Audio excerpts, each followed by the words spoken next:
അല്ലെങ്കിൽ ഞാൻ എനിക്ക് വൈബ് ചെയ്യാൻ പറ്റുന്ന ഇന്നത്തെ ഭാഷയും പറഞ്ഞാൽ ഭാഷയും കൂടെ നോക്കി ഇന്നത്തെ ഭാഷയിൽ വൈബ് എന്ന് പറയുമല്ലോ അതുപോലെ സമപ്രായക്കാരൻ അദ്ദേഹം ഉണ്ടായിരുന്നുള്ളൂ, വേറെ ആരും എല്ലാരും പ്രായം ചെന്നവരാ. പിന്നെ ഞാൻ ഈ വയസ്സായ ആൾക്കാരുടെ കൂടെ കറങ്ങി അടിച്ച് നടക്കും. ഞാൻ എന്താ എന്നെ കൊണ്ട് മിക്കവാറും അതെടുക്കൂ ഇതെടുക്കൂ കുട്ടി ലൈറ്റ് ഓഫ് ചെയ്യൂ ഫാൻ ഇടൂ ഓടി നടന്ന് കാര്യങ്ങൾ ചെയ്ത് 19 വയസ്സല്ലേ ഉള്ളൂ. 19-20 വയസ്സ് സമയത്ത് അതേ സമപ്രായക്കാര് സിനിമ സെറ്റിൽ ഉണ്ടാവുക എന്ന് പറയുന്നത് വളരെ കുറവാണ്. വളരെ കോ ആക്ടേഴ്സ് ഉണ്ടെങ്കിലേ ഉള്ളൂ. അതിപ്പോ ഞാൻ പെയ്തു പൊഴിയാതെ എന്ന് പറയുന്ന സീരിയലില് ഒന്നാമത് എനിക്ക് ഭയങ്കര ഹോം സിക്നെസ് ആണ്. ഞാൻ എറണാകുളം വിട്ട് തിരുവനന്തപുരം തന്നെ കുറേ ലോങ് ആദ്യമായിട്ടാണ് അത്രയും ലോങ് ഡേയ്സ് മാറി നിൽക്കുന്നതെല്ലാം. പിന്നെ നമുക്ക് ഒരു ഷോട്ട് കഴിഞ്ഞ് അഭിനയിച്ചാൽ ബുക്ക് വായിക്കും, അത്രേ ഉള്ളൂ. പിന്നെ അതല്ലാതെ കുറെ നേരം ക്യാമറ അദ്ദേഹത്തിന്റെ കൂടെ പോയി സഹായിക്കും, കുറെ നേരം ഡയറക്ടർ സാറിനെ കൂടെ പോയി സഹായിക്കും, ഇതൊക്കെ തന്നെയുള്ളൂ. അപ്പോൾ അത് കഴിയുമ്പോഴത്തേക്കും ഇന്ദ്രൻ ഈ പറയുന്ന പോലെ ഇന്ദ്രൻ നാഗർകോയിലാണ് ആ സമയത്ത് പഠിച്ചുകൊണ്ടിരുന്നത്, എഞ്ചിനീയറിംഗിന് പഠിച്ചുകൊണ്ടിരിക്കുന്ന സമയമാണ്. അപ്പോൾ ഇന്ദ്രൻ ഈ അമ്മേനെ ലൊക്കേഷനിൽ കൊണ്ടുവിടാൻ വരും. പിന്നെ ലോങ് വീക്കെൻഡ്സ് ഉള്ള സമയത്തൊക്കെ സെറ്റിൽ വരും.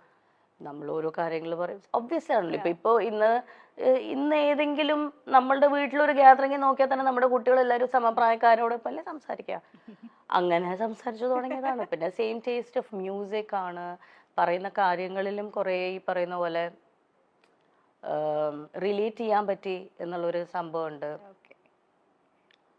And I don't know what happened, when happened, it just happened. It just happened. Yeah. അതാണ് അതിന്റെ ഏറ്റവും ബ്യൂട്ടിഫുൾ ആയിട്ടുള്ള സംഭവം. ബിക്കോസ് ഇപ്പോ 20 ഈ പറയുന്ന ഈ ദിവസം തൊട്ട് ഇന്ന് വരെ നിൽക്കുകയാണെങ്കിൽ ഈസിലി ഒരു 25 വർഷമായി. സോ ആ മാജിക് ഇപ്പൊ 25 ഇയേഴ്സ് ഹോൾഡ് ചെയ്യാൻ പറ്റിയിട്ടുണ്ട് എന്നതാണ് ഞാൻ മനസ്സിൽ സൂക്ഷിക്കുന്ന ഒരു കാര്യം. വലിയൊരു കാര്യം തന്നെയാണല്ലോ ഇന്നത്തെ കാലത്ത്. വളരെ നമുക്ക് കോമ്പാറ്റബിൾ ആയിട്ടുള്ള ഇന്നത്തെ കാലത്തിന്റെ എന്നുള്ളതല്ല, ഇതിന് ഇമ്പോർട്ടൻ്റ് ആയിട്ട് നമ്മൾ ആസ് പീപ്പിൾ നമ്മൾ മാറുമല്ലോ. 20കളിൽ നമ്മളല്ലല്ലോ 30കളിൽ നമ്മൾ, അതല്ല 40കളിൽ. അത് കീപ്പ് ചെയ്ത് പോകാൻ പറ്റണ്ടേ? ലോകം മാറുന്നത് വേറെ വിഷയം. നമ്മളുടെ മാറ്റത്തിനോടൊപ്പം തന്നെ നമ്മളുടെ റിലേഷൻഷിപ്സും ആ ചുറ്റുമുള്ള ആൾക്കാരെയും മാനേജ് ചെയ്തുകൊണ്ട്, അല്ലെങ്കിൽ അത് അങ്ങോട്ടും ഇങ്ങോട്ടും രണ്ടുപേർക്കും കംഫേർട്ട് ആവുന്ന രീതിയിൽ കൊണ്ടുപോകാൻ പറ്റുക എന്ന് പറയുന്നത് അതൊരു ഒരു ആങ്കറാണ്. അപ്പം ഇന്ന് നമ്മളുടെ ഒരു എന്താ പറയാ, ഒരു സോഷ്യൽ മീഡിയയിലേക്ക് എത്തുമ്പോൾ, ഡിജിറ്റൽ മീഡിയയിലേക്ക് എത്തുമ്പോൾ അതിനൊരു കൾച്ചർ കുറച്ച് നല്ല ഡിഫറെൻ്റ് ആണ്. പ്രേക്ഷകർ കാണാൻ ആഗ്രഹിക്കുന്ന എല്ലാ പ്രേക്ഷകരും അല്ല, പല കാര്യങ്ങളും കാണാൻ ആഗ്രഹിക്കുന്ന പ്രേക്ഷകരുണ്ട്. അമ്മയെ തല്ലിയാലും രണ്ടുണ്ട് പക്ഷം എന്ന് പറയുന്നത്. ഇപ്പൊ ഞാൻ ചില സമയത്ത് എനിക്ക് പേഴ്സണലി വലിയ ഇൻട്രസ്റ്റ് ഉണ്ടാവില്ല ഇങ്ങനെ ഒരു കാര്യം ചോദിക്കാനായിട്ട്, പക്ഷെ എന്റെ ജോലിയുടെ ഭാഗമായിട്ട് ചിലപ്പോൾ ഞാൻ ചോദിക്കുകയും ചെയ്യും.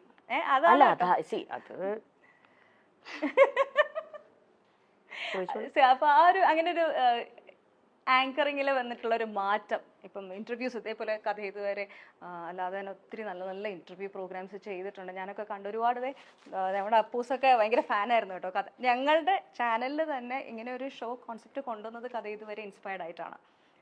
അപ്പോൾ താങ്ക് യു. അപ്പോൾ ഈ ഒരു മാറ്റം ഇപ്പം ഞാനിത് പറയാൻ കാരണം, മല്ലികാമ്മേനെ ഏത് ഇന്റർവ്യൂവിൽ കണ്ടാലും ബേസിക് ആയിട്ട് ചോദിക്കുന്ന ഒരു കാര്യമുണ്ട് മരുമക്കളെ പറ്റിയിട്ട്. അപ്പം എന്തെങ്കിലുമൊക്കെ പോയി പറയുകയും ചെയ്യും. അത് കിട്ടാൻ വേണ്ടിയിട്ട് നമ്മൾ എന്തെങ്കിലും ഒരു സാധനം ഇട്ട് കൊടുക്കും. അത് നിങ്ങൾ ചിരിക്കൊന്നും വേണ്ട, അമ്മ നല്ല മിടിക്കുക.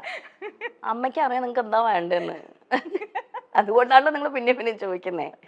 നിങ്ങൾക്ക് ആവശ്യമുള്ള സാധനം അമ്മ തരുന്നുണ്ടല്ലോ, അത്ര അറിഞ്ഞാൽ മതി. എനിക്ക് സോഷ്യൽ മീഡിയയിൽ എന്താണ് ട്രെൻഡ്, എന്താണ് പ്രേക്ഷകന് വേണ്ടത്, എന്താണ് ചാനലിന് വേണ്ടതെന്ന് കൃത്യമായി അറിയുന്ന വേറൊരു വ്യക്തി ഉണ്ടോ എന്ന് എനിക്ക് ഇപ്പോഴും സംശയം. അമ്മയുടെ ഞാനെപ്പോഴും അത് പല ഇന്റർവ്യൂസിലും ഞാനത് പറഞ്ഞിട്ടുണ്ട്.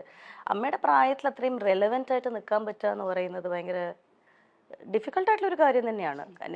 അത് ഇന്നത്തെ ജനതയ്ക്ക് എന്താണ് ഇഷ്ടം, അല്ലെങ്കിൽ ഇന്നത്തെ ജനതയ്ക്ക് റിലേറ്റ് ചെയ്യാൻ പറ്റുന്ന രീതിയിലുള്ള കാര്യങ്ങൾ സംസാരിക്കുകയും അവർക്ക് മനസ്സിലാവുന്ന രീതിയിൽ അത് എക്സ്പ്രസ് ചെയ്യാൻ പറ്റുക എന്ന് പറയുന്നത് ഭയങ്കര ഇമ്പോർട്ടൻ്റ് അല്ലേ. അപ്പം അമ്മ അതിൽ മിടിക്കുകയാണ്. ഞങ്ങളുടെ ചാനലിൽ തന്നെ വന്ന പ്രോഗ്രാമിൽ വന്നൊരു വേറൊരു സാധനം കൂടി ഞാൻ കാണിച്ചു തരാം കേട്ടോ.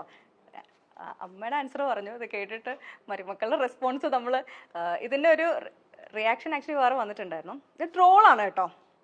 ഞങ്ങൾ ചാനലുകാർക്കുള്ള ട്രോളാണ്. ആന്റി കുറച്ച് ഫ്രഷ് ക്വസ്റ്റ്യൻ എടുക്കട്ടെ. മല്ലികാന്റിക്ക് ഏറ്റവും ഇഷ്ടമുള്ള മരുമോൾ സുപ്രിയാണോ പൂർണിമയാണോ? ഇന്ദ്രജിത്താണോ പൃഥ്വിരാജാണോ മല്ലികാന്റിക്ക് ഏറ്റവും ഇഷ്ടം? അടുത്തത് റാപ്പിഡ് ഫയർ ആണ്. 3 ആളുടെ പേര് പറയാം. അതിൽ ഒരാളുടെ പേര് മല്ലികാന്റി പറഞ്ഞേ പറ്റുള്ളൂ. മല്ലികാന്റിക്ക് ഏറ്റവും ഇഷ്ടമുള്ള പേരക്കുട്ടികൾ ഇവരിൽ ആരാണ്? അലങ്കൃത, പ്രാർത്ഥന, നക്ഷത്ര. ഇഷ്ടമില്ലാത്തത് പറയാട്ടാ. ഏറ്റവും സെൽഫിഷായ മരുമോൾ സുപ്രിയാണോ പൂർണിമയാണോ? ഇത് നിങ്ങൾക്കെതിരെയുള്ള ട്രോളാണ്. മല്ലികാന്റി പോലെ ഒരു ഫ്രഷ് ക്വസ്റ്റ്യൻ കൂടി ഉണ്ട്. ഇന്ദ്രനാണോ പൃഥ്വിയാണോ? നല്ല മക്കൾ ഇവരാരാണ്? ഇതിന്റെ വേറെ സംഭവം ഒറിജിനൽ സാധനം ഞങ്ങളുടെ ചാനലില് മല്ലികാമ്മയുടെ ഷോ വന്നപ്പം വന്ന ക്വസ്റ്റ്യൻ ഓഡിയൻസിന്റെ ഇടയിൽ നിന്ന് വന്നതാണ്. ചെറുതായിട്ടെങ്കിലും ഒരു അമ്മായിയമ്മ മരുമകൾ പോരുണ്ടെങ്കിൽ ആ പോരെടുക്കുന്ന ആരെടുത്തായിരിക്കും? സുപ്രിയ. എനിക്കത് ഇഷ്ടമേ അല്ല. ഞാൻ എന്നെ കിട്ടത്തില്ല പോരിന്. ഞാൻ ഇവരുടെ കൂടെ താമസിക്കത്തില്ലല്ലോ.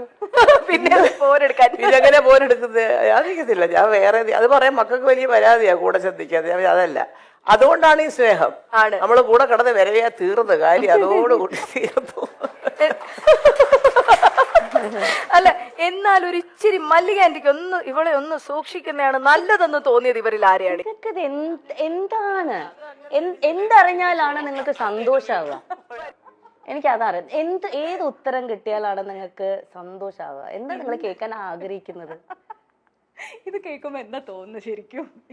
ഇല്ല, എനിക്ക് അങ്ങോട്ടാ ചോദിക്കാനല്ലോ. നിങ്ങൾ ചോദിക്കുന്ന ചോദ്യങ്ങൾക്ക് അതനുസരിച്ച് ഉത്തരം തരാലോ എന്ന് വെച്ചിട്ടാണ് ചോദിക്കണം കേട്ടോ. എന്ത് കേട്ടാലാണ് നിങ്ങൾക്ക് കൂടുതൽ സന്തോഷം? സത്യം പറയല്ലോ, എനിക്ക് അറിയത്തില്ല. ഞാൻ ഈ ക്വസ്റ്റ്യന്റെ ആളല്ല. സത്യസന്ധമായിട്ട് പറയുവാണെങ്കിൽ ഈ ഇന്റർവ്യൂസ് ഞാനിപ്പോ സിനിമ കുറെ ഇന്റർവ്യൂസ് ചെയ്യണ്ടല്ലോ. ഇത് ഒരു മാറ്റമാണ്. ആക്ച്വലി സമയത്തിനനുസരിച്ചുള്ള മാറ്റമാണ്. ഇങ്ങനെ വളരെ പേഴ്സണൽ ആയിട്ടുള്ള ഇറലവെന്റ് ആയിട്ടുള്ള ക്വസ്റ്റ്യൻസ് തന്നെ ഞാൻ പറയും. പക്ഷെ ഇങ്ങനത്തെ ക്വസ്റ്റ്യൻസിലേക്ക് ആങ്കർ ചോദിക്കുന്നതിനെ പറ്റി ആ ഒരു ജോലിയിൽ ഇരുന്ന ഒരാളാണ് അല്ലെങ്കിൽ ചെയ്യുന്ന ഒരാളാണ്.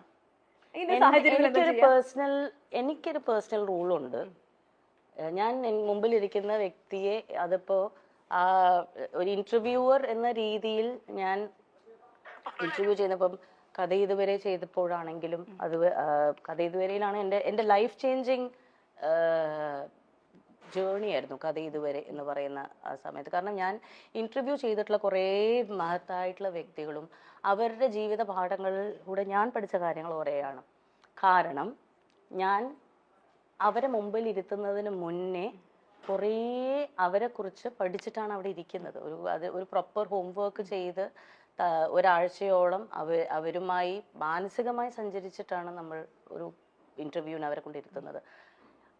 ആ സമയത്ത് എനിക്ക് ആ മുമ്പിലിരിക്കുന്ന വ്യക്തിക്ക് ഏറ്റവും ഉചിതമായിട്ടുള്ള അദ്ദേഹം അവിടെ ഇരിക്കുമ്പോൾ അദ്ദേഹത്തിന്റെ മനസ്സിൽ ഓർത്ത് വെക്കാൻ പറ്റുന്ന സന്തോഷം അല്ലെങ്കിൽ അദ്ദേഹത്തിന് സന്തോഷം കൊടുക്കുന്ന കുറച്ച് നിമിഷങ്ങൾ മനസ്സിൽ കൊടുക്കണം എന്നത് മാത്രമേ ഞാൻ വിചാരിക്കാറുള്ളൂ. എൻ്റെ ഇന്റർവ്യൂവിനെ കുറിച്ച് ആലോചിക്കുമ്പോൾ മുമ്പിലിരിക്കുന്ന വ്യക്തിക്ക് ഒരു സന്തോഷവും സമാധാനം ഉണ്ടാവണം. ഞാൻ എൻ്റെ ഏറ്റവും ട്രൂ സെൽഫായിരുന്നു അവിടെ, അല്ലെങ്കിൽ എനിക്ക് എൻ്റെ മെമ്മറബിൾ മൊമെന്റ് ആയിരുന്നു ഞാൻ ഈ ഇന്റർവ്യൂവിൽ സ്പെൻഡ് ചെയ്യാൻ പറ്റിയത് എന്ന ആ ഒരു ഹോസ്റ്റിന് ആ ഒരു ഗസ്റ്റിന് ഫീൽ ചെയ്യിപ്പിക്കാനുള്ള രീതിയിലുള്ള ഇന്റർവ്യൂസേ ഞാൻ പ്ലാൻ ചെയ്യാറുള്ളൂ. ഒരിക്കലും മുമ്പിലിരിക്കുന്ന വ്യക്തിയെ ഡിസ്റെസ്പെക്ട്ഫുൾ ആയിട്ട് അവർക്ക് അൺകംഫർട്ടബിൾ ആയിട്ടുള്ള രീതിയിൽ ചോദിക്കരുത് എന്ന് തന്നെ എനിക്കൊരു പേഴ്സണൽ ആയിട്ടുള്ള അതെൻ്റെ പേഴ്സണൽ സംഭവമാണ്. റൂൾ ബുക്കിൽ പ്രധാനമായി വരുന്ന ഒരു കാര്യമാണ്. അതുകൊണ്ട് തന്നെയാണ് ഞാൻ അധികം ഇന്റർവ്യൂസും ചെയ്യാത്തത്. കാരണം ആരെയും ഞാൻ കുറ്റം പറയുകയല്ല, കംഫർട്ട് ലെവൽ ഭയങ്കര ഇമ്പോർട്ടൻ്റ് ആണല്ലോ. ഇപ്പം ചോദിക്കുന്ന ചോദ്യങ്ങൾക്ക് കംഫർട്ടായിട്ടുള്ളവർ ആൻസർ പറയും, ചിലവർക്ക് അത് അൺകംഫർട്ടബിൾ ആണ്, അവരത് പറയില്ല. പക്ഷെ ഇന്റർവ്യൂവിനെ സംബന്ധിച്ചിടത്തോളം നിങ്ങൾക്കത് പറ്റില്ല. നിങ്ങൾക്കൊരു സർട്ടൻ കോളം ബുക്ക് ഉണ്ട്, അത് ടിക്ക് ചെയ്തേ പറ്റുള്ളൂ അല്ലേ. എനിക്ക് അങ്ങനെ ആരില്ല. ഞാൻ ചെയ്തിരുന്ന ഷോയിൽ എനിക്ക് പേഴ്സണൽ ആയിട്ടുള്ള ഒരു സ്വന്തമായി പറയാറുണ്ട്, ഞാൻ ഇന്ന കാര്യങ്ങൾ ചെയ്യില്ല, ഞാൻ ഇന്ന രീതിയിലേ ചെയ്യുള്ളൂ. എനിക്കതേ പറ്റുള്ളൂ. കാരണം എനിക്കൊരാൾ അൺകംഫർട്ടബിൾ ആക്കാൻ പറ്റില്ല.